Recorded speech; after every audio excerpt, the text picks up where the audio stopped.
Eh ben, je vais commencer par les traditionnels, parce que nous sommes traditionnalistes, eh oui. Les traditionnels remerciements. Donc effectivement, bon, je remercie le public qui s'est déplacé effectivement par beau temps pour entendre parler d'un sujet archaïque, qui est le socialisme, et remercier évidemment la section niçoise d'égalité et réconciliation qui me reçoit très bien et qui sont de très très bons camarades. Et je suis très heureux d'être dans la ville de notre cher ami Estrozizi. Voilà, donc, petite dédicace à lui. J'ai un autre préalable avant de commencer dans le dur. Une petite crotte de nez pour Shlomo Sand. Shlomo Sand, à qui on avait proposé de participer à la conférence. Ça fait un moment qu'on a le projet de cette conférence. Et Shlomo Sand qui a rejeté notre proposition, parce que Shlomo Sand a écrit sur Georges Sorel, en fait, il a écrit une thèse sur Georges Sorel. Il est très connu pour ses travaux sur le peuple juif, mais il a travaillé sur le contexte politique, c'est pas vraiment sur la philosophie de Georges Sorel, mais il a travaillé sur le contexte politique dans lequel baignait Georges Sorel jusqu'aux années 1910 environ, donc plutôt une analyse historiographique. Mais ça aurait été intéressant, on aurait pu faire quelque chose, et puis il y avait tout un symbole. Bref, il a refusé sous prétexte d'amalgame. Voilà. Il ne voulait pas d'amalgame avec nous. Il me semble que, si je me souviens bien, il a prétexté qu'il était intéressant de parler du cercle Proudhon, qu'il était intéressant de parler de Georges Sorel, mais qu'il était antinomique de parler des deux ensemble. Alors, je vais faire le travail tout seul, et je pense que je vais le renvoyer gentiment chez lui. Et je sais qu'il a déclaré, on pourra peut-être l'ajouter dans une vidéo en post-production, je sais qu'il a déclaré que Soral et Dieudonné étaient des monstres, je crois. Voilà pour lui. Donc je vous précise le déroulé de la conférence. Donc je vais prendre la parole pour un exposé, pour une durée indéterminée. Probablement, on va partir sur une petite heure. Déjà, tirer une heure, déjà, ça sera pas mal. Ensuite, je laisserai la parole à un camarade qui n'est pas un camarade, mais à notre ami Jean-Emmanuel du nouveau parti anticapitaliste. On ne débattra pas forcément du NPA, mais il a produit sur le cercle Proudhon, donc on discutera de ça. On fera un petit tour de questions-réponses aussi, et puis comme on a du temps, on restera entre nous, malgré ce petit dysfonctionnement sur les ouvrages, on pourra quand même faire quelques dédicaces, discuter, voilà. Aller à la plage s'il faut. Donc le sujet du jour, effectivement vous le connaissez, c'est Georges Sorel. D'ailleurs, enfin vous connaissez le sujet du jour, mais qui connaît Georges Sorel parmi vous? C'est pas énorme, parce que je pense humblement que c'est certainement un des plus grands philosophes français, j'ai envie de dire, de tous les temps. Donc voilà la masse, voilà la reconnaissance qu'il a. Mais on va puiser un peu, on va essayer d'y voir plus clair. Donc je vais justement essayer d'être le plus pédagogique possible, le plus clair possible pour vous présenter cet auteur qu'on connaît malheureusement peu. Donc mon but n'est pas de faire une présentation historiographique, comme Shlomo Sand ou comme d'autres personnes. Mon objectif est de vous donner les clés de compréhension de la pensée profonde, de la philosophie de Georges Sorel. Voilà. Donc je ne vais pas vous faire du Wikipédia, c'est chiant pour vous, c'est chiant pour moi, ça m'emmerde, de vous dire il est né telle date, il a fait telle date en telle ville. Ça, je vous laisserai chercher par vous-même. Parce que je pense que c'est un sujet intéressant, parce que ça va nous permettre de prendre de la hauteur. S'intéresser à Georges Sorel de nos jours, c'est prendre de la hauteur politique. C'est bon au niveau du son? C'est bon? Et ça va nous permettre de nous extraire, parce qu'il faut que ça nous parle à nous, hein, dans l'esprit d'égalité et réconciliation d'ailleurs, ça va nous permettre de nous extraire, je pense, par l'exégèse que je vais en faire, de nous extraire de l'opposition frontale, vous savez, des clivages factices, droite-gauche, nationalisme exacerbé contre socialisme exacerbé. Voilà, ça va nous permettre de sortir de ces clivages malhonnêtes que nous vend le système.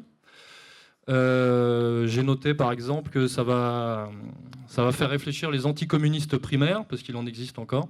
hein, il en existe beaucoup, qui eux mélangent tout, mais ça va aussi faire réfléchir les communistes primaires, qui eux mélangent rien, pour ainsi dire.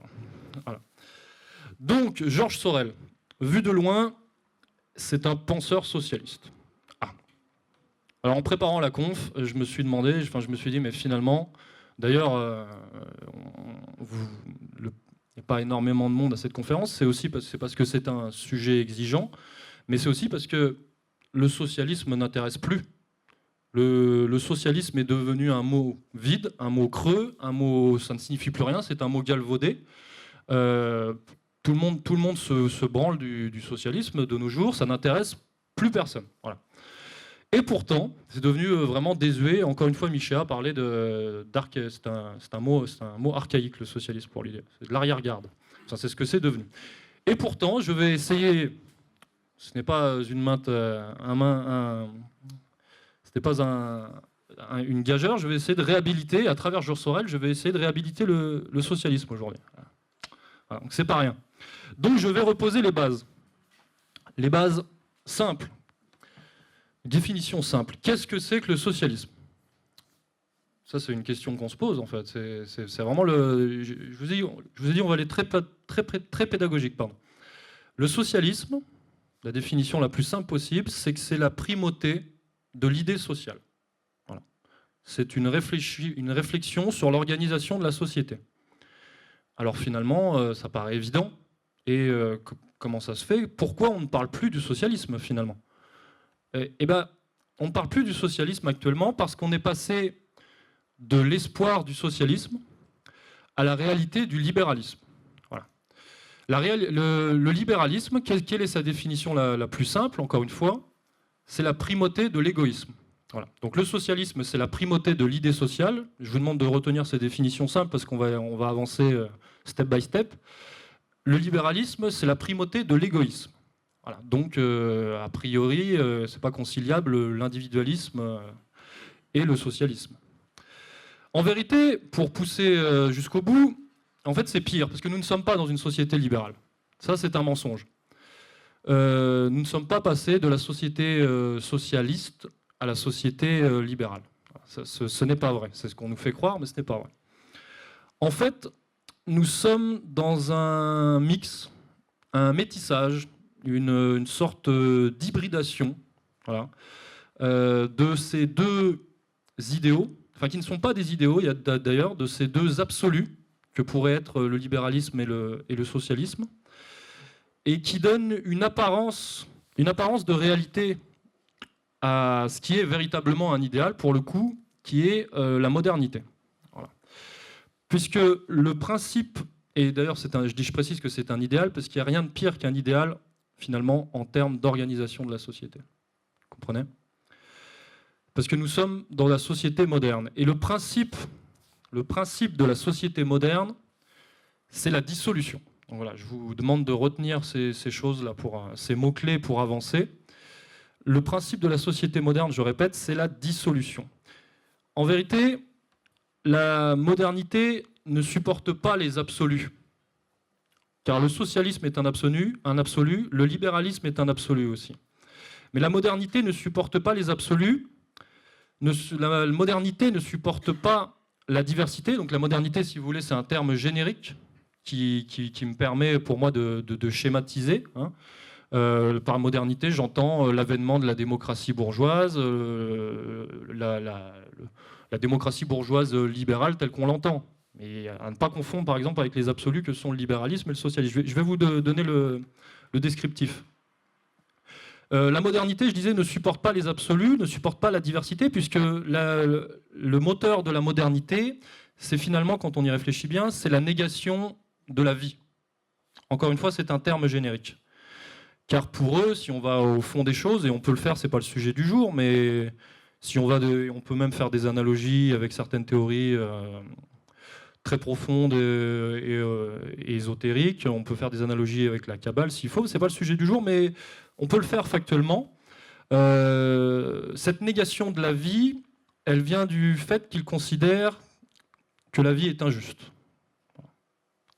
Donc ça, c'est des choses importantes. Et donc je disais que nous sommes dans une hybridation entre le socialisme et le libéralisme, parce que nous sommes dans une société moderne qui n'est ni socialiste, sinon ça serait certainement autre chose que ce que c'est, ni libérale. Nous sommes dans une société moderne social-libérale, en un mot. C'est ça le principe de dissolution. Vous comprenez ce principe de métissage, de mixage. Vous connaissez les sociaux-libéraux, on parle de ça à longueur de journée en vérité dans le monde politique.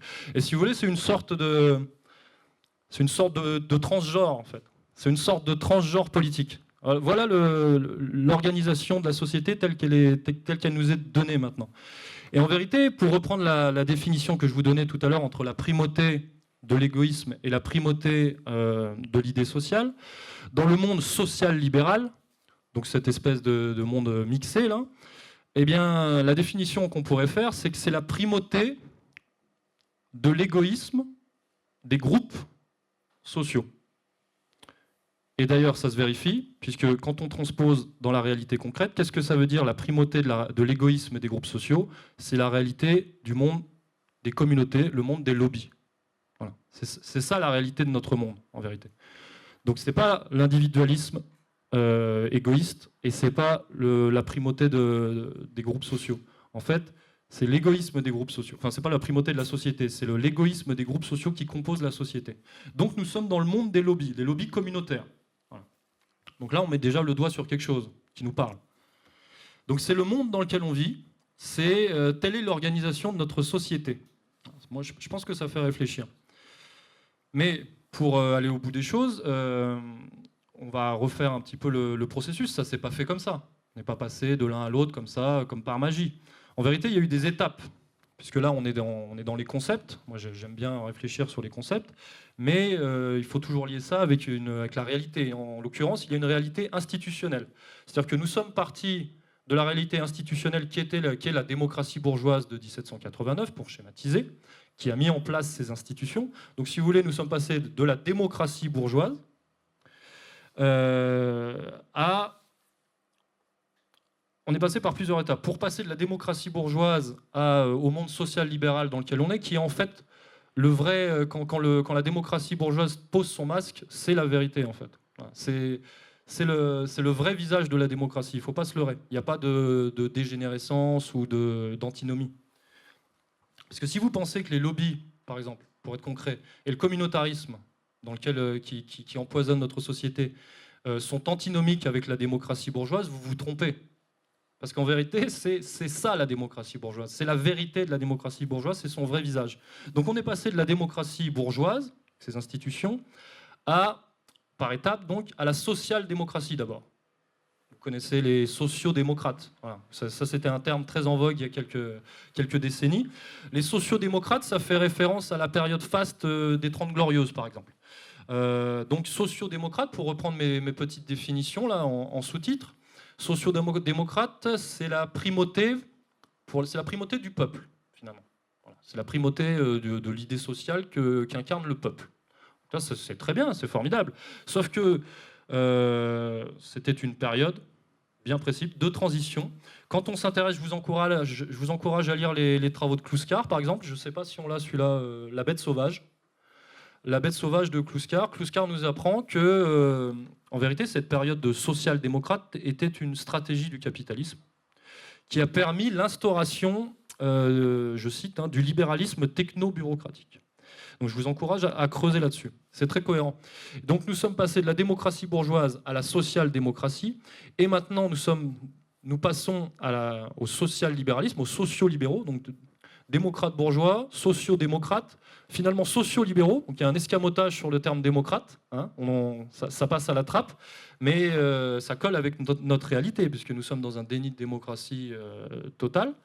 Donc il y a eu un escamotage de la démocratie, un escamotage du peuple.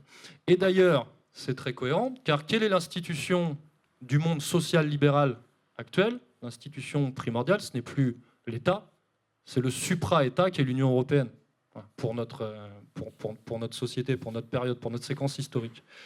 Et c'est cohérent, puisque c'est l'institution, l'Union européenne, c'est l'institution qui correspond à l'égoïsme des groupes sociaux que je vous ai décrit. C'est l'institution qui correspond au lobby. voilà, qui la compose. Donc c'est la nouvelle institution moderne de la démocratie bourgeoise.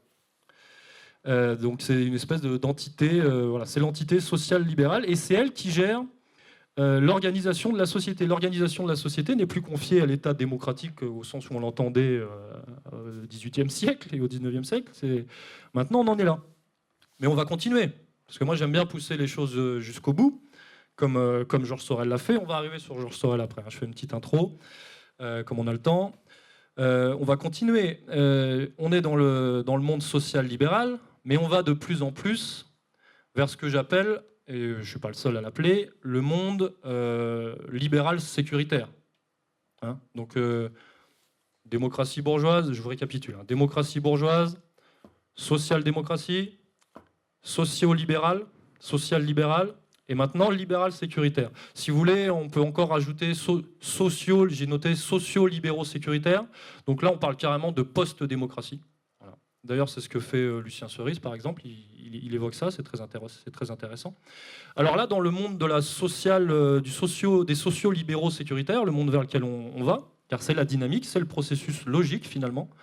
Quelle est la primauté ? Eh bien, c'est la primauté du groupe le plus fort. Ça tape quand je parle ou non, c'est bon. C'est la primauté du groupe le plus fort. Donc c'est normal, puisque c'est le groupe qui doit se protéger, puisqu'on est en période de crise. On ne peut pas nier ça. Donc, comme on est en période de crise aggravée, le groupe le plus fort, parce que comme c'est la guerre des groupes, la guerre des lobbies, il y a forcément un groupe qui domine, par tout un tas de truchements. Et en période de crise aggravée, ce groupe qui domine doit se protéger encore plus. Donc fatalement, on va vers cette société libérale sécuritaire, sociale libérale sécuritaire. Et donc l'organisation de la société, puisque c'est ça l'idée sociale, c'est ça le socialisme de base, c'est l'idée sociale. L'organisation de la société, l'idée sociale sera, enfin le moteur de cette organisation sera l'intérêt de ce groupe dominant. Voilà. Au hasard, quel pourrait être ce groupe dominant ? Au hasard, moi je dirais la haute bourgeoisie juive. Mais vraiment au hasard. Peut-être que c'est une vue de l'esprit. Je pense que c'est plutôt une analyse concrète sur des faits. Hein. Mais bon. Mais parce que finalement, et je vous encourage encore une fois à chercher dans les ouvrages de contre-culture, notamment La Conjuration antichrétienne, par exemple, ou le bouquin de Maurice Talmer, peut-être que finalement, la haute bourgeoisie juive, ce sont eux les démocrates, les vrais démocrates, ceux qui ont instauré cette démocratie. Voilà. Donc on va tranquillement, donc ça c'est l'ironie de la chose, c'est qu'on va tranquillement vers cette société soi-disant égalitaire, soi-disant démocratique, hein, parce que c'est le combat actuel, c'est toujours dans l'idéologie du progrès d'ailleurs, on va y revenir avec Sorel. Mais dans cette société égalitaire et démocratique, dans laquelle un groupe sera surprotégé, voilà, un groupe sera isolé, un groupe même contrôlera, surveillera, sera capable de punir. D'ailleurs, on est passé de l'état de droit à l'état d'urgence. Je pense qu'on va passer encore par d'autres étapes, par tout un tas de transitions. Et dans un système, une société égalitaire et démocratique, dans lequel les citoyens n'auront finalement au bout même plus le droit de vote. Et je pense qu'on l'acceptera. Ça sera normal, ça sera cohérent. Et là, j'ai fait une petite digression. On comprend mieux la fascination de certains universitaires et de certains penseurs et de certains philosophes pour la démocratie grecque, qui était intéressante sous tout un tas d'abords, mais qui était une société avec esclaves. Et finalement, on tend vers ça. On tend vers cette société. D'ailleurs, symboliquement, la Grèce, hein, le pays, ce sont les premiers sous-citoyens de l'Union européenne. C'est ce qui se passe actuellement. Ce sont les premiers expropriés de l'Europe. Mais ne vous l'aurez pas, c'est pas un problème, c'est pas une erreur. C'est logique, c'est tout à fait logique. Mon humble analyse colle tout à fait aussi avec les conclusions de Jacques Attali. C'est cette société de l'hyperclasse, des hypernomades, c'est exactement ce dont il parle. Donc on tend vers ça. Je voudrais au passage remercier les agents communs, parce que comme les choses ne se font pas toutes seules, l'histoire est un rapport de force en permanence. Donc rien n'est écrit, enfin en tout cas rien n'est déterminé, rien n'est fatal. Il y a des choses qui sont écrites, il y a des gens qui écrivent des projets. Après la réalisation, c'est autre chose. Mais je voudrais remercier au passage, d'ailleurs pour notre ami du NPA, les agents que j'ai appelés les agents communautaires sociétaux victimaires, qui eux ont favorisé la division de la communauté nationale justement, qui par le féminisme, par l'antiracisme, par le jeunisme, par l'internationalisme, par les lobbies LGBT, par tout ce que vous voulez, ils ont favorisé, parce que normalement, comme on est soi-disant dans une le groupe l'idée sociale qui prime, quel est le groupe qui prime le plus? Quel est le groupe le plus fort normalement? C'est la communauté nationale. Voilà. Malheureusement, la communauté nationale ces dernières années a été divisée à l'extrême, voilà, par tout un tas d'agents. Donc, dans quelques temps, malheureusement, je pense qu'on pourra constater la vérité du processus bourgeois. Au bout du compte, ce sera notre seule liberté, on pourra parler de plutocratie, réellement. Car je pense que là est le vrai visage de ce qu'on nous vend comme la démocratie. Voilà. D'où ma conception que la démocratie est, à mes yeux, j'ai un peu de provocation, le système le plus réactionnaire qui soit. Car c'est une mise en esclavage progressive. Moi, je veux bien, hein. Je veux bien que ce soit ça. Mais moi, je suis plutôt progressiste dans l'idée.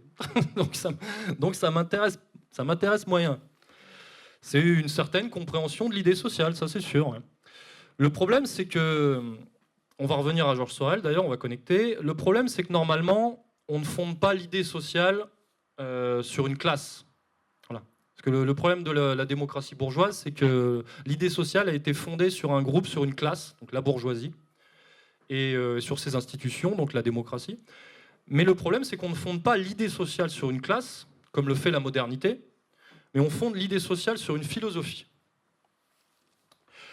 La cité antique était basée sur le principe philosophique qui était le principe guerrier.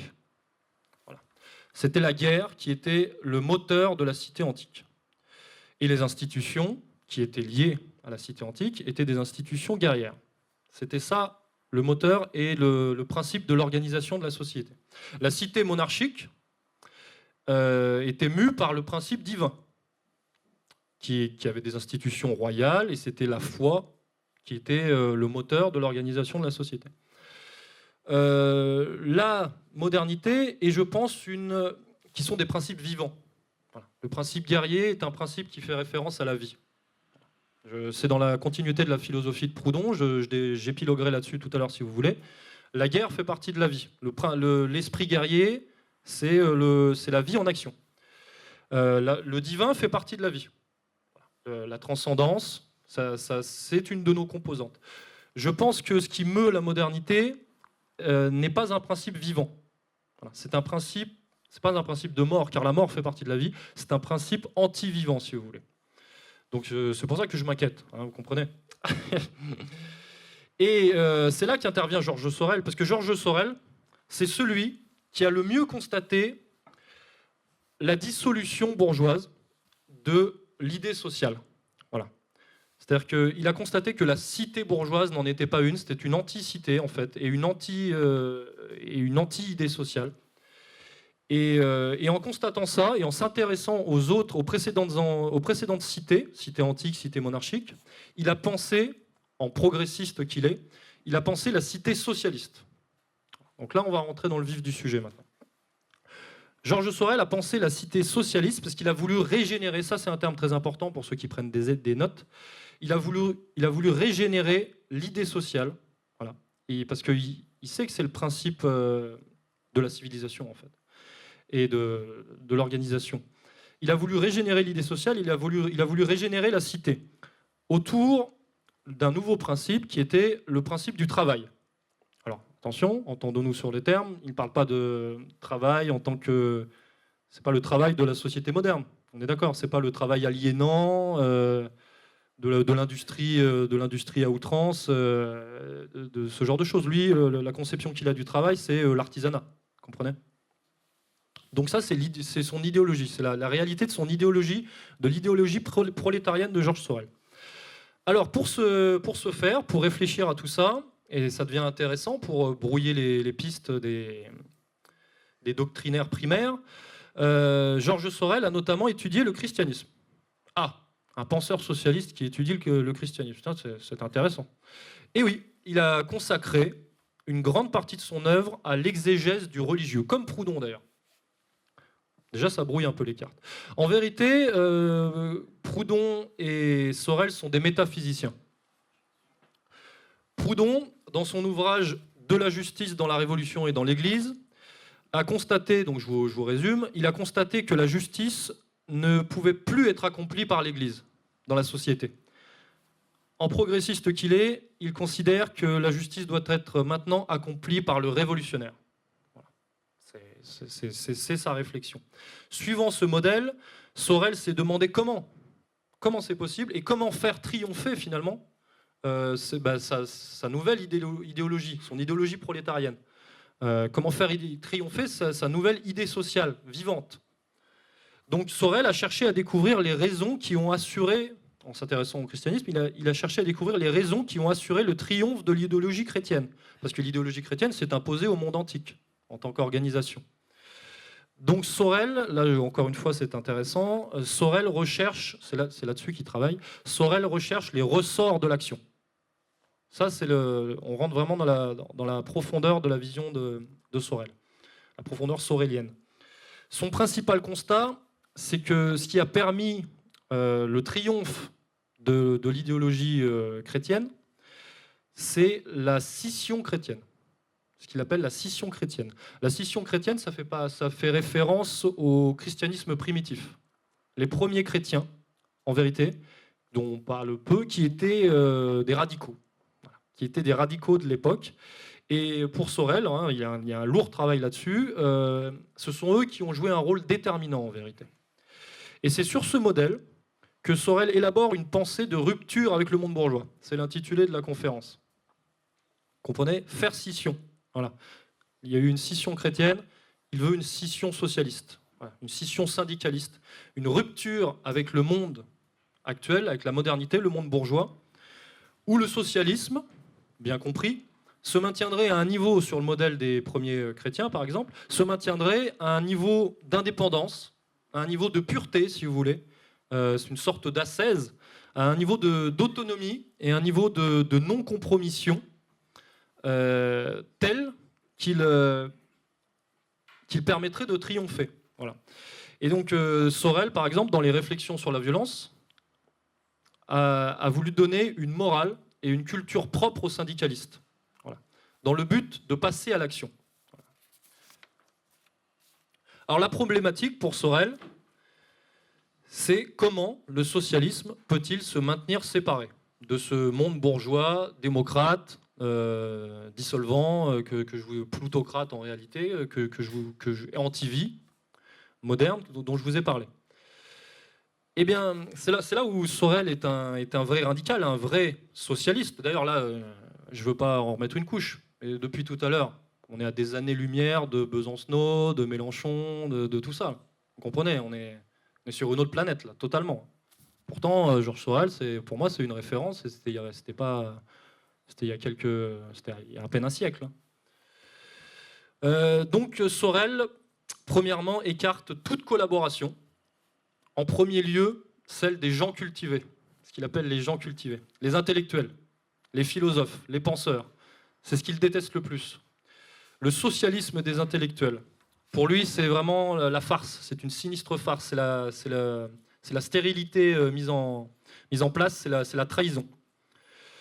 Ça, c'est le premier fait. Dans un deuxième temps, Sorel remet en question l'idéologie du progrès. Donc je vous invite à lire Les illusions du progrès, que d'ailleurs vous comprenez, j'imagine, de mieux en mieux les titres. Il remet en question l'idéologie du progrès, parce que l'idéologie du progrès, pour lui, c'est avéré, c'est une émanation de la bourgeoisie. C'est une émanation de la philosophie intellectualiste, rationaliste, je dirais froide, sage, plate et antitragique, comme il le dit, de la bourgeoisie. Sorel, comme Proudhon, est un révolutionnaire qui veut régénérer la vie. Voilà. Ça, c'est un terme très très important. On est vraiment dans l'antithèse de la modernité positiviste, matérialiste, voilà, qui est vraiment axée sur une seule dimension, la dimension la plus basse de la vie en vérité. Donc Sorel est quelqu'un qui est très marqué par l'idée du tragique, l'idée du sublime, ce qu'on appelle le sublime, qu'il assimile à l'idée la plus haute de la vitalité. Il veut favoriser une renaissance du vivant. Voilà. Contrairement au monde abstrait. Voilà, le monde abstrait, le monde falsifié, actuel, moderne.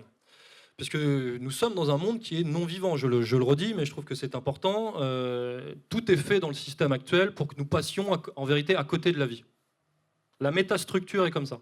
Tout est fait pour que nous rations, pour que nous abaissions. Voilà. C'est parce que c'est le monde bourgeois, c'est le monde de l'abstraction, c'est le monde de la théorie. Et je pense que c'est une logique de mort, en vérité. Voilà, on est dans un monde où tout est faux. Et c'est pour ça que je m'intéresse aussi aux travaux de Lucien Cerise. On est dans un monde où, vous savez, le piratage de cette espèce de système. Voilà. Parce que on est dans un monde où c'est une espèce de matrice, voilà, des espèces de réalités parallèles. On est dans un monde où tout est faux. Les rapports humains sont faux, sont faussés, si vous voulez. Les événements sont faux. Voilà, je parle de certains événements, de certaines entités qui existent, par exemple. La bouffe est fausse.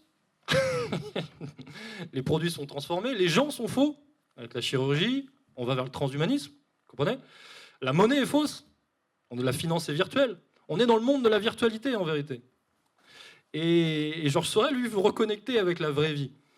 Donc il le fait en s'inspirant du christianisme. Parce que le sentiment religieux encore une fois, était vivant. Il en tire la conclusion que l'enthousiasme, encore un mot important, l'enthousiasme doit l'emporter sur la logique. C'est-à-dire que la logique, c'est la dialectique. Et en fait, Sorel a du mépris pour la dialectique. Sorel a du respect pour la poésie. Il a du respect pour l'intuition, qui est le stade supérieur de la conscience humaine. Voilà. Ça, c'est en référence aux travaux de Bergson, qui fait une triade parce que le problème fondamental, c'est le problème de la conscience, en vérité. Et le problème de la conscience, c'est d'abord... l'état premier, c'est l'état instinctif. L'état second, c'est l'état... Et on peut faire une analogie avec les civilisations. Si vous voulez, on était dans la mythologie du communisme primitif, on était dans une civilisation instinctive, naturelle, en osmose avec la nature, avec l'immanence cosmique, pour reprendre des termes de Cousin, sur l'exemple de Marx. Puis finalement, on est passé à l'époque, notamment à l'époque moderne, dans le monde de l'intelligence, qui est le stade supérieur de la conscience. Dans le monde de l'intelligence, voilà, c'est le monde bourgeois, c'est le monde du blabla, c'est le monde des lettrés, c'est le monde de la théorie. Et l'étape supérieure de la conscience, sur l'exemple de Bergson, c'est le monde de l'intuition, qui fait la synthèse de la théorie et de la pratique, de l'instinct et de l'intelligence. Donc c'est un dépassement. Et donc Sorel, lui, est un penseur de l'intuition, un penseur de la poésie, un penseur de la création. Il pense que c'est ça qui est supérieur, la passion. Il met la passion en avant, vous comprenez, sur la logique pure, matérialiste. Donc pour reprendre ces termes, il parle de, j'ai noté, c'est beau je trouve, il parle de ferveur révolutionnaire et de sublime prolétarien, puisque c'est problématique à l'époque. Donc déjà là, depuis tout à l'heure, je vous ai donné une dimension, je pense, philosophique, assez profonde, je pense, du syndicalisme révolutionnaire. Donc vous m'arrêtez si je me trompe, vous me dites. Moi j'ai l'impression que ça change de l'extrême gauche qu'on nous vend actuellement. Hein. Vous me dites, hein, moi je pense que ça change du Parti Socialiste. ça change du NPA et compagnie. Donc pour résumer, Sorel en vérité est un métaphysicien de l'action. Il a fait une réflexion profonde sur les présupposés de l'action, pour régénérer la cité et la société, et il a réfléchi sur les conditions morales et sociales de cette régénération. C'est là qu'intervient son apport sur le mythe de la grève générale. Je vous l'expliciterai, parce que pour lui, c'est le mythe c'est ce qu'il donne en vérité, c'est ce qu'il nous donne à nous, enfin, ce qu'il a donné aux syndicalistes à l'époque. Il a donné cet outil qui était le mythe de la grève générale, qui était, et quand on y réfléchit, c'était un constat incroyablement clair, incroyablement profond. il avait tellement compris la société dissolue qui va dans le mur, là, celle dans laquelle on est, et il avait tellement compris sur le... Il avait tellement acté les conditions qu'il fallait mettre en œuvre pour éviter ça, que moi je trouve ça vertigineux en fait. Donc rupture avec le monde bourgeois, c'est la première leçon, à tous les niveaux. D'ailleurs, égalité et réconciliation, c'est ce qu'on essaye de faire, modestement. On essaye de rompre avec ce monde-là, en vérité. On essaye de créer notre propre réseau. Hein, on essaye de devenir autosuffisant au maximum. On essaye de s'émanciper. On se réunit là, entre nous, on diffuse de l'information. Il y a de plus en plus de projets, que ce soit la non-assurance ou même peut-être des banques ou des trucs comme ça. Parce qu'on est obligé de... C'est la seule solution. C'est la seule solution. Donc Sorel est en guerre avec le monde bourgeois. Deuxième leçon, Sorel donne une éthique au prolétariat. Une éthique, et c'est un moraliste. Ça encore, c'est quelque chose qui surprend. Voilà. Un penseur d'extrême gauche, oui, c'est un moraliste. Sorel veut former, c'est pas un militaire, mais il veut former des générations héroïques. Voilà. Il veut exalter la grandeur, la dignité. Parce que pour lui, le travailleur, je vous rappelle que c'est le moteur de son principe social, le travailleur, c'est le nouveau héros de notre société. Et il veut créer des nouveaux héros qui transcendent la bassesse bourgeoise, si vous voulez. Et la vie doit reprendre le contrôle. Il veut reconnecter avec le vivant. Voilà le sens de la pensée révolutionnaire de Sorel. Donc chez lui, pas question de l'avènement d'une société sans classe. Hein, ça, c'est la vision marxiste. Sorel est très influencé par Marx, mais c'est un révisionniste du marxisme. C'est pas un révisionniste d'autres questions, c'est un révisionniste du marxiste. La vision de marxiste, qui est la philosophie de l'histoire de Marx, vous la connaissez, hein, qui est héritée d'ailleurs de l'idéologie du progrès, hein, et qui est même si on veut aller plus loin, c'est une sorte de sécularisation eschatologique même. C'est l'avènement, par tout un tas de procédés magiques, de la société sans classe. Sorel n'est pas là-dedans, au contraire même. Sorel, on discutera de ça tout à l'heure si vous voulez. Sorel, il veut intensifier la lutte de classe. Comprenez la différence ? Parce que pour lui, la lutte des classes exacerbée, c'est le moyen de se réapproprier de la réappropriation de l'homme par lui-même, de l'être de l'homme par lui-même. Donc le but, c'est pas la lutte n'est pas forcément une fin en soi. Le but, c'est la grandeur. Hein, c'est ça, c'est la vie. Donc encore une fois, vous comprenez pourquoi on ne parle pas de Sorel. Vous comprenez pourquoi Sorel ne contente pas les universitaires, les gauchistes, les intellectuels, parce que on est vraiment dans un autre paradigme. On est dans une autre vision du monde. Et tous moi je les appelle des médiocres, parce que Sorel les appelait les médiocres. Tous ces médiocres, les universitaires et blabla, tous les philosophes, spécialistes de l'agitation stérile, ne peuvent pas se contenter d'une vision du monde comme ça. Parce que ça va à l'encontre de ce qui les constitue, du monde dans lequel ils baignent. Voilà. C'est pourquoi Sorel, pour provoquer un petit peu, mais c'est avéré, est finalement plus proche de Nietzsche encore une fois, que de certains penseurs ou de certains politiciens d'extrême gauche. Voilà. Il est plus proche de Maurras que de Besancenot ou d'autres. Je ne vais pas passer ma journée à taper sur lui. Donc Sorel est un moraliste. Voilà, c'est un radical qui effraie les mous, hein, qui effraie les collabos, qui effraie ceux qui se compromettent avec la modernité, qui effraie les tièdes, hein, qu'ils soient de gauche ou de droite d'ailleurs. Il les effraie. Je ne sais pas si on a le bouquin d'Abel Bonnard, ce sont les modérés. Voilà. Sorel effraie les modérés. Alors maintenant, je voudrais préciser ce qui distingue Sorel du marxisme, justement. Je voudrais aller plus en avant là-dessus, parce que c'est par rapport à la conversation qu'on va avoir tout à l'heure. Encore une fois, ce qui distingue Sorel du marxisme, c'est, encore une fois, son attachement au vivant. Parce que, je cite Sorel, « Le mouvement socialiste n'est pas une abstraction, c'est la vie des classes ouvrières. » Voilà. En quelques mots, finalement, tout est dit. La pensée marxiste une certaine compréhension de la pensée marxiste dominante est une abstraction. Et elle fait le jeu de l'idéologie bourgeoise. Donc si Sorel est marxiste, c'est essentiellement parce qu'il considère que la lutte des classes est la clé qui permettra d'ouvrir à des perspectives d'action révolutionnaire. Voilà. C'est le moyen qui va pousser les hommes à l'action, à la grandeur, à reconnecter avec le vivant. Là, je me répète.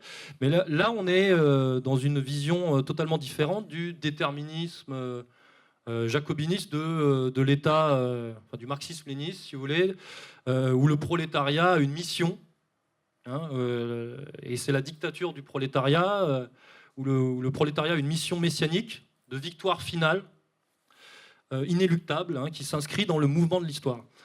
Sorel n'est pas un philosophe de l'histoire. Sorel, c'est ce qu'on appelle un philosophe de la praxis. C'est un volontariste. Voilà. J'ai une petite citation du Cercle Proudhon très simple.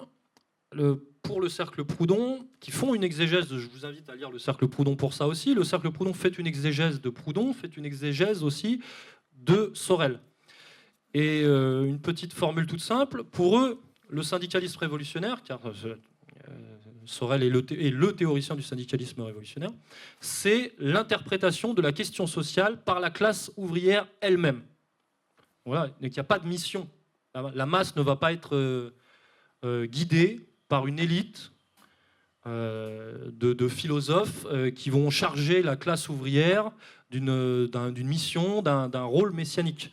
D'ailleurs, historiquement, les philosophes hors prolétariat, étaient tous qui ont chargé le prolétariat de cette mission historique, étaient essentiellement des philosophes juifs hors prolétariat. Il y a une sorte de transfert là-dessus, c'est intéressant. Sorel a une conception, je dirais, beaucoup plus humble. Hein. Il n'y a pas la dimension mythifiée de l'histoire. Il n'y a pas cette dimension-là. Sorel, lui, il est dans l'action révolutionnaire, car c'est ça qui permet de revigorer. Voilà. Il est, sur l'exemple de Bergson, dans le principe de l'évolution créatrice. C'est un ouvrage de Bergson. Le principe de l'évolution créatrice, c'est, encore une fois, c'est le mouvement vivant. C'est une vision historiciste, parce que finalement, quand on comprend bien l'exégèse que je vous fais là, du marxisme, le marxisme est une sorte d'eschatologie, de théorie mécaniste, qui est anti-historiciste à mes yeux. Je le répète, je ne sais pas si on m'a entendu, anti-historiciste à mes yeux. Donc à son époque, à l'époque de Sorel, ça se traduisait par les syndicats. C'était les syndicats qui incarnaient ce mouvement vivant. On peut se poser la question d'ailleurs, nous, en 2016, qui incarne ce mouvement vivant maintenant, puisque les syndicats sont moribonds, en totale collaboration justement avec la démocratie bourgeoise, qui incarne ce mouvement vivant en France en 2016. Voilà, j'ai la modeste ambition de penser que Égalité et Réconciliation fait partie de ceux qui essayent encore d'incarner ça. Voilà. Pas forcément stricto sensu sur l'action sociale ou quoi que ce soit, mais je pense qu'on incarne une forme de vitalité. D'ailleurs, ça fait chier le pouvoir, donc ça se vérifie. Donc Sorel comme Proudhon, Sorel comme Proudhon sont des penseurs du vivant social. Voilà. Je répète beaucoup, mais à chaque fois je rajoute un petit mot et ça précise ma pensée. Des penseurs du vivant social qui activent la vie. Parce que j'y pense là, je vois mes notes. Dans la vision marxiste, encore une fois, il n'y a pas de vie. La vie, elle est au début. C'est le communisme primitif, hein, au début des temps. Et puis à la fin des temps, la société sans classe. Entre les deux, ce n'est qu'un processus de dégénérescence. On est condamné, on est dans l'anti-vie. Or, ce qui m'intéresse, parce que moi je considère que la vie, c'est tout le temps en fait. Hein, et je ne suis pas dans cette vision de l'histoire. Or, ce que nous apprend Sorel, c'est que la vie, effectivement, elle n'est pas au début, à la fin. Non, la vie, elle est tout le temps, mais elle se manifeste. Elle se met en action par nous-mêmes, par la création. Voilà. Et ça se transpose au point de vue individuel, mais au point de vue social aussi. Donc c'est pour ça qu'il faut... Et c'est pour ça que je pense que c'est un apport monumental qu'a fait Georges Sorel à ce niveau-là, parce que c'est un constat tellement juste, tellement simple et tellement juste, de tous les pièges dans lesquels on est enferré depuis quelques siècles. Et c'est pour ça que son apport, qui est le mythe de la grève générale, est fondamental, puisque c'est une nouvelle forme, c'est vraiment novateur, c'est une nouvelle forme d'action du vivant qu'il a élaboré, qu'il a offert, qui nous a offert, nous, si vous voulez, un peuple, mais qu'il a offert aux syndicats. Le mythe de la grève générale, c'est un mythe mobilisateur.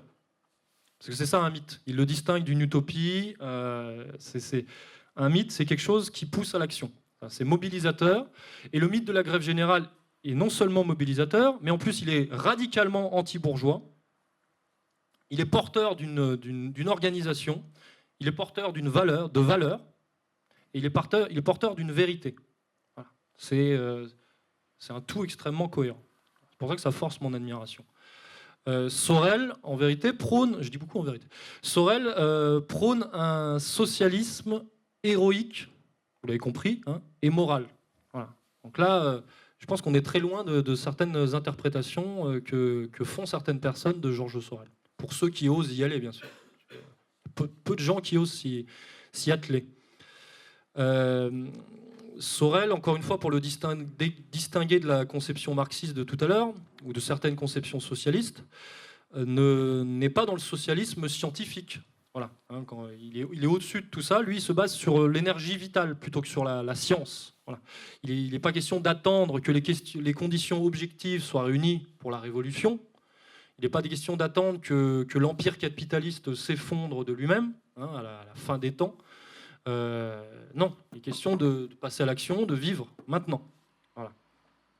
C'est pourquoi Sorel s'intéresse plus à Pascal, par exemple, qui est un penseur chrétien, qu'à Descartes. Il y a une opposition dans la philosophie de Sorel, il y a une opposition entre Pascal et Descartes, voilà, qui pour lui sont deux rationalistes, mais le Descartes, je vous la fais courte, c'est le pape du rationalisme froid, du rationalisme abstrait, du rationalisme bourgeois. Et Pascal, lui, a plutôt un rationalisme poétique, chaud, qui tend vers l'intuition. Donc c'est un philosophe, c'est une philosophie intuitive, intuitionniste, si vous voulez. Un dépassement de l'intelligence et du scientisme. Je vous reprécise que l'objectif de Sorel n'est pas la paix sociale. Pour que les choses soient claires et qu'on soit... On ne peut pas être complet là, dans une conférence d'une heure comme ça, je n'ai pas écrit un article, mais pour que vous ayez vraiment... Enfin, moi, je vous donne la compréhension que j'en ai, et je vous donne les bases solides de la philosophie profonde de Sorel. L'objectif n'est pas la paix sociale pour Sorel. Ça, c'est le pacifisme. Le pacifisme, c'est un attribut bourgeois. C'est une dégénérescence. C'est un composant de l'idéologie du progrès. Encore une fois, le pacifisme. L'idéologie du progrès qui est promue et promise par la bourgeoisie. Vous savez, ça va être bien, on va de mieux en mieux. Bon, vous êtes les prolétaires, mais bon, grâce à la société de consommation, grâce à l'industrie, blablabla, on a de plus en plus de confort. Tiens, tu peux t'acheter une télé. Voilà. Ça, et au bout de tout ça, donc c'est la société ça, c'est la paix sociale, vous savez, c'est le calme, la léthargie, en fait. Voilà, c'est l'abrutissement. Et au bout, parce que, encore une fois, je réfléchis en termes jusqu'au boutiste, au bout de cette espèce de société du progrès, société du confort, on arrive effectivement à la société transhumaniste. Qu'est-ce que c'est que la société transhumaniste? C'est la société du progrès poussé à terme. Hein, c'est-à-dire qu'on lutte, on repousse en permanence, on lutte contre la mort. Voilà. C'est ça le transhumanisme. On repousse la mort, on lutte contre la mort. Mais ce que ces gens-là n'ont pas compris, c'est que la mort fait partie de la vie. Voilà. La mort, c'est pas l'antithèse de la vie. Non, ça fait partie intégrante de la vie. Qui a mieux compris que la mort fait partie de la vie, à part le héros? Voilà. Le héros, c'est celui qui incarne le mieux cette compréhension. C'est celui qui prend en compte cette dimension. Voilà.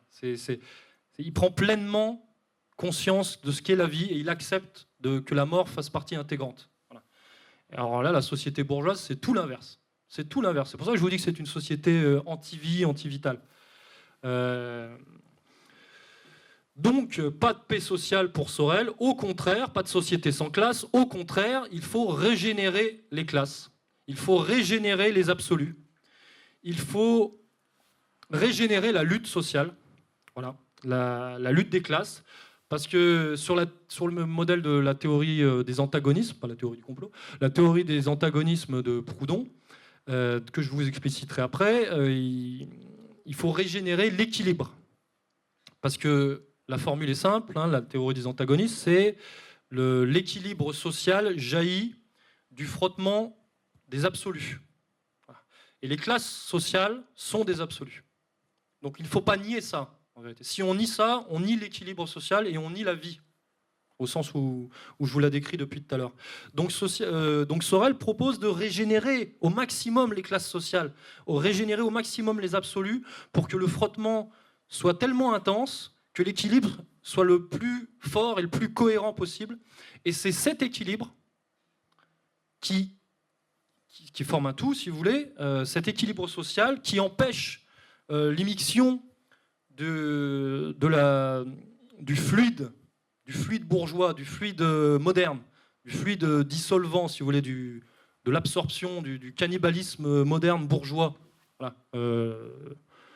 Judéo-talmudique, franc-maçon, vous l'appelez comme vous voulez, mais parce qu'après on peut détailler. Mais plus on affaiblit les absolus vivants, à savoir l'individu et l'État, qui sont des absolus vivants, le socialisme, le nationalisme, les classes, voilà. Plus on les affaiblit. Et qu'est-ce qui les a plus affaiblis que la démocratie? La démocratie, c'est ce qui a tassé cet équilibre.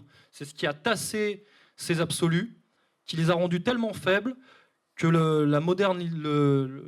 fluide dissolvant moderne a pu s'immiscer et prendre toute la place et cannibaliser tout le reste, voilà, et tout dissoudre. C'est pour ça qu'on est dans la société mondialiste. Vous comprenez le parallèle, on va vers ça en fait. C'est ça le mondialisme, hein, c'est la société de l'indistinction, le métissage. Voilà. Et dans la vision de Sorel, il n'y a pas de négation, parce que finalement ça c'est une négation de la vie. Dans la vision de Sorel, il n'y a pas de négation de certains composants de la vie. Non, on englobe tout, on prend tout. Voilà, on prend tout, on accepte tout. Mais ça ne veut pas dire qu'on est tout. Ça ne veut pas dire que je suis et nationaliste, et socialiste, et individualiste, et en même temps étatiste. Non, non. Mais on ne nie pas la réalité. Voilà. Donc vous comprenez encore une fois pourquoi Sorel est un antidémocrate, pourquoi Sorel est anti-compromission, pourquoi Sorel plaît et pourquoi Sorel déplaît à gauche et à droite. Vous comprenez aussi mieux, j'imagine, j'espère, vous allez me dire, le sens de ces réflexions sur la violence. C'est ces ouvrages qu'il faut que vous lisiez si vous voulez vraiment approfondir. Vous comprenez mieux le sens de rien que les titres. D'où viennent ces réflexions sur la violence? Là, vous comprenez ce que ça veut dire. D'où viennent les illusions du progrès? Là, vous savez de quoi il veut parler quand il parle de ça. Vous savez pourquoi il parle, un de ses ouvrages s'appelle « La décomposition du marxisme ». Vous comprenez? Il a travaillé sur tout ça. Ce sont des titres plus évocateurs maintenant, hein, qui s'articulent très bien. Vous comprenez aussi pourquoi Berthe, qui est le principal disciple de Sorel, a écrit « Les méfaits des intellectuels », qui est pour moi un ouvrage remarquable. Vous comprenez aussi pourquoi le cercle Proudhon est, à mon sens, l'expérience, la tentative, l'acmé, si vous voulez, de la philosophie sorélienne. En fait. Car c'est la tentative jusqu'au boutiste de la philosophie sorélienne. Parce que le cercle Proudhon, c'est une ambition folle. Voilà. C'est une énergie folle, c'est une authenticité folle, par la réunion, parce que vous savez, c'est l'union sacrée dans un esprit de dialogue et de réflexion de gens soi-disant opposés, qui étaient, je ne vais pas rentrer dans les détails ici, c'est pas le propos de la conférence, de militants de l'Action française, des nationalistes intégraux et des syndicalistes révolutionnaires. Et ben, ils se sont réunis. Ils se sont réunis autour des principes de l'organisation de la société française. Ils se sont réunis, car ce sont des pragmatiques, ils se sont réunis autour des principes du vivant. Voilà. On sort de l'utopie, on sort de l'idéalisme. Voilà, on va vers le réel pour faire les choses. Alors, est-ce que c'est un échec? Là, je vais bientôt donner la parole à notre ami. Est-ce que le cercle Proudhon a été un échec? Eh bien, conjoncturellement, si vous voulez, pour tout un tas de facteurs. Mais si l'on songe à cette matrice conceptuelle qui, pour moi, est en fait l'ADN français. Voilà. Pour moi, le cercle Proudhon, c'est la meilleure formulation politique de l'esprit français. Voilà. C'est l'esprit politique français. Et c'est mensonger de nous faire croire que c'est une seule expérience isolée. Non. En fait, cet esprit français traverse notre histoire. Notre histoire est pleine de cet esprit soi-disant de contradiction, en fait de recherche d'équilibre. Voilà. Sur l'exemple de Sorel, Proudhon l'a incarné, le cercle Proudhon évidemment, on peut penser à l'action française dans sa dimension sociale, l'incarner, le boulangisme pouvait l'incarner d'une certaine manière. L'histoire du syndicalisme français a pu incarner cet esprit français, toujours en fonction des contextes, vous savez, ça s'adapte en fonction de tout un tas de choses. Le CNR, songez au CNR. Qu'est-ce que c'était que le CNR? C'était la réunion des gaullistes et des communistes. Voilà. Qu'est-ce que c'était que la révolution nationale de Pétain? C'était également dans la même dynamique. On ne peut pas, ouais, c'est de Gaulle contre Pétain. Non, finalement, on était peut-être assez proches, hein, dans le fond, dans l'esprit. Pensez aux années 30, pensez même à l'Ancien Régime et pensez à ce qui se passe aujourd'hui. C'est ce qu'on fait avec Égalité et Réconciliation. On est pleinement dans cette dynamique-là, cette dynamique de fidélité à l'ADN et à l'esprit politique français authentique, qui, quand on le laisse se développer, quand il n'est pas compromis par le modernisme, tend vers cet équilibre, hein, qui est l'ennemi à abattre pour le système, d'ailleurs. Hein, c'est cohérent. Alors, là, je vais... donc je vais finir sur le cercle Proudhon. Le cercle Proudhon, parce qu'effectivement, qu'est-ce qui a poussé des syndicalistes révolutionnaires à s'allier avec des nationalistes? Eh ben, c'est cette recherche authentique, cette recherche conséquente du vivant authentique, de l'action authentique, qui a poussé, qui a amené les syndicalistes révolutionnaires à se rapprocher des nationalistes. Pourquoi? Parce qu'à leurs yeux, à l'époque, donc on va dire 1910, l'action française incarnait en France, pour Sorel, le mouvement le plus vivifiant. C'était le mouvement le plus porteur. C'est ce qui et le syndicalisme était moribond. C'est ce qui a poussé les syndicalistes révolutionnaires à se rapprocher des nationalistes. Donc si vous voulez, le curseur, il n'est pas sur socialisme primaire ou machin. Le curseur, il est où est la perspective de grandeur, voilà. Où est la perspective d'action, de l'action réelle. Voilà, grandeur de l'homme et grandeur de la société, évidemment. Alors pour finir, et pour lancer le débat avec notre ami, je dirais même peut-être pour clôturer le débat, parce que je sais ce que tu vas dire, j'espère que tu vas me surprendre, donc je ne sais pas si tu vas prendre la parole après ça.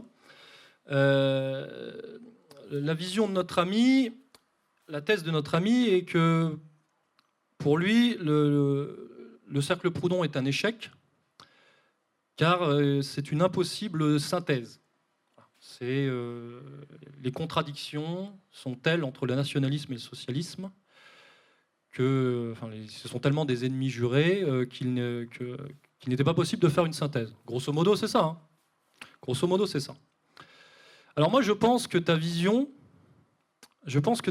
commet l'écueil inconscient de se compromettre avec le paradigme moderne bourgeois que j'ai présenté, que j'ai décrit depuis tout à l'heure. Je m'explique. Ta thèse est celle de l'impossible synthèse entre le nationalisme et le socialisme. C'est une mauvaise compréhension de la théorie des antagonismes de Proudhon, que je vais réexpliquer. Et de 2, tu appliques, mais tu n'es pas le seul, hein, je te prends un exemple, tu appliques la vision bourgeoise sans t'en rendre compte. Car il n'est pas question de synthèse. Il est question de frottement. Il est question d'articulation.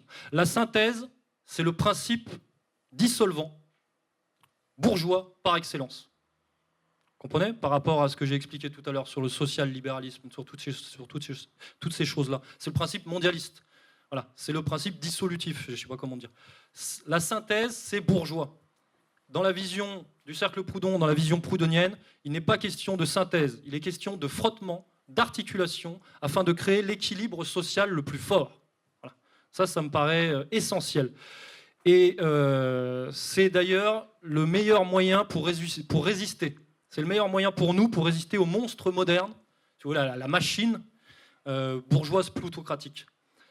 Il faut, au contraire, renforcer le nationalisme. Il faut renforcer le socialisme. Ça ne veut pas dire qu'il faut les métisser, comprenez? C'est-à-dire qu'il faut les accepter. Il faut que chacun fasse son travail. Et nous, Égalité et Réconciliation, c'est ce qu'on fait, car on fait discuter les gens. On ne les fait pas s'hybrider, comprenez? On fait discuter les nationalistes de droite et les penseurs d'extrême gauche. Hein. Et on le fait aussi par rapport au Front de la foi, par exemple. Hein, parce qu'il y a deux plans chez Égalité et Réconciliation. Il y a le plan politique pur et puis il y a le plan culturel, qui est le Front de la foi, faire discuter par exemple les catholiques avec les musulmans. Donc il faut créer l'équilibre social le plus fort, qui est finalement la traduction politique de phénomènes vivants, d'absolus vivants qui existent et qu'il ne faut pas nier. Je pense à la dimension traditionnaliste et à la dimension révolutionnaire. Il ne faut pas les opposer. Enfin, si vous voulez, il faut les opposer, mais il ne faut pas les nier. Au contraire, il faut les opposer au maximum, si vous voulez, mais il ne faut pas les nier. Voilà. Ce qu'il faut, c'est être authentique dans chacun. Parce qu'on a en nous une part traditionnelle, mais on a en nous une part révolutionnaire. On se bat en permanence comme ça. Une sorte, si vous voulez, c'est un pré-dualisme qui constitue un ensemble cohérent. Là, je reprends les termes de la philosophie de Proudhon. Il y a aussi l'absolu que sont l'autorité et la liberté. On a l'opposition entre la tradition et la révolution, on a l'opposition, soi-disant, entre l'autorité et la liberté, entre l'individu et l'État, entre le nationalisme et le socialisme. Mais on ne peut pas se focaliser sur un et nier l'autre. Ça, c'est nier la vie, c'est nier l'ensemble.